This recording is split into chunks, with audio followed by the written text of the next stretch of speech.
Good morning, students, and welcome you again to the online class Someone Ratio School.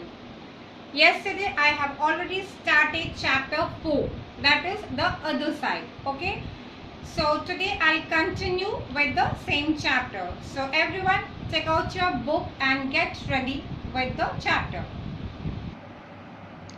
So already yesterday I explained you about the racial discrimination. Okay, the story is about two girls who belongs to different communities. Okay, racial discrimination is something which here people were judged on the basis of the color of the skin. Okay, white people, black people.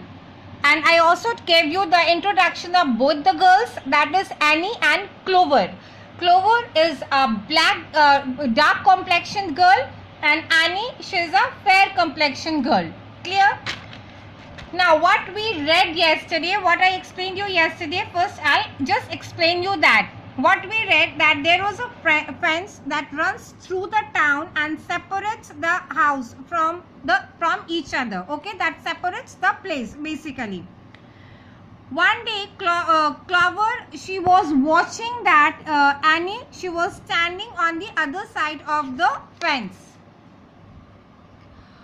When Clover and her friends were playing, the girl here, that means Annie, she asked her whether she can join them or not. And what was the reply of one of the friends of Clover, that is Sandra? She said no. Clear? So I explained you till here. Now I'll continue from the next para, that is para 7. That summer, everyone and everything on the other side of the fence seemed far away.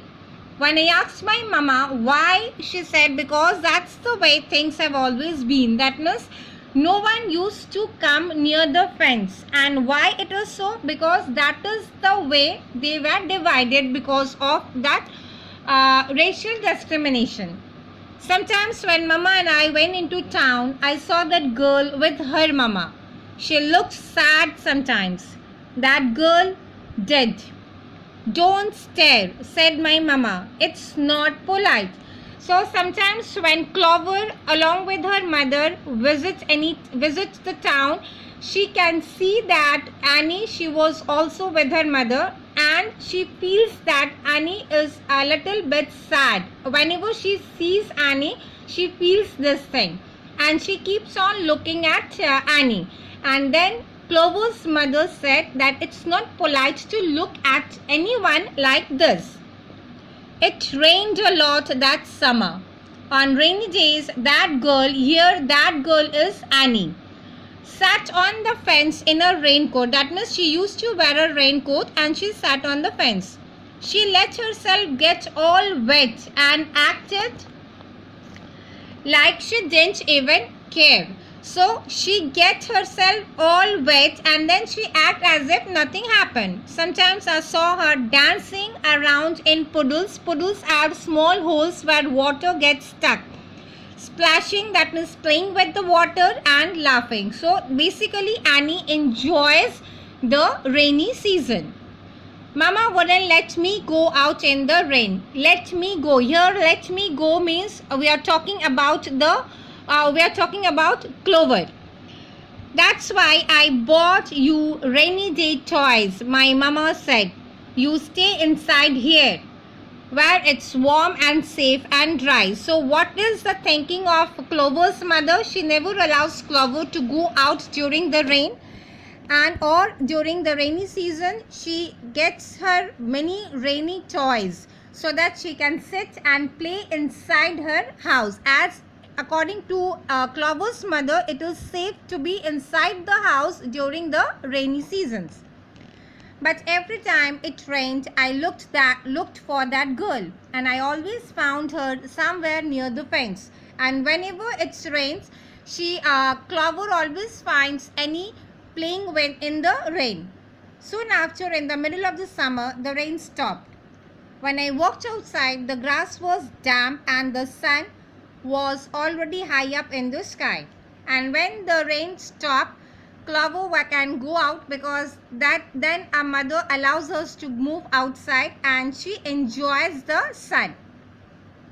And I stood there with my hands up in the air. I felt brave that day. I felt free. That day means when she comes out of the house after the rain. She feels that she is free and she became happy. She becomes happy. I got close to the fence and that girl asked my name. So again, Annie, she was standing there, and Clover also, she came closer to the fence. And then Annie asked her the name. Clover, I said. My name's Annie, she said. Annie Paul. I live over yonder.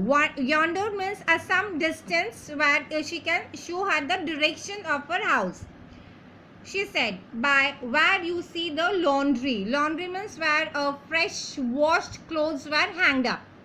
That's my house, hanging on the line. So here Annie, she gave the description of her house. She smiled then. She had a pretty smile. And then I smiled. We stood there looking at each other, smiling. And then they started talking with each other and they smiled looking at each other. It's nice up on this fence, Annie said. You can see all over. And then what Annie said, it's nice to sit on the fence as the fence is little high. So if they sit on the fence, they can see the overall place properly and nicely.